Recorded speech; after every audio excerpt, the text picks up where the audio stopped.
சீக்கிரம் போ, பெல் அடிச்சு எவ்வளோ அசம்பிளி எப்போ? 9:15 அசம்பிளி, 9:20 போயிட்டு சீக்கிரம் போ. இப்பதான் உட்காந்து எழுதுவியா நீ? இவ்வளோ வீட்டில் என்ன பண்ணி இந்த ப்ரேயர் அப்போ உட்காந்து எழுதுவானு சீக்கிரம் முடிக்கணும். நல்லா காட்டு காட்டு. என்ன இவ்வளோ நேரம் என்ன இவ்வளோ நேரம் என்னோட முடியுது என்ன சிட்டியை கூப்பிட்டு ஏய் இங்கிலீஷ் மாம்டா.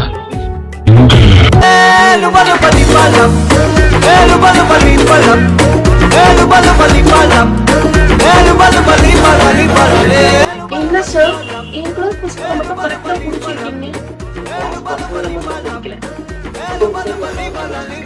எவன் எனக்கு இங்கிலீஷ் படிக்கும் பாத்ரூம்ல பிளேன் போட்டு வச்சிருக்கான். நீ ஏன் ஒத்துக்குனா பிளேன் நீ தான் போட்டியா? என்ன மீன் போட்டு வச்சிருக்க? ஏ அலிச்சா மேனேஜ் தான் என்ன பிளேன் போடுறேன். இவன் அப்படியே அல்லவா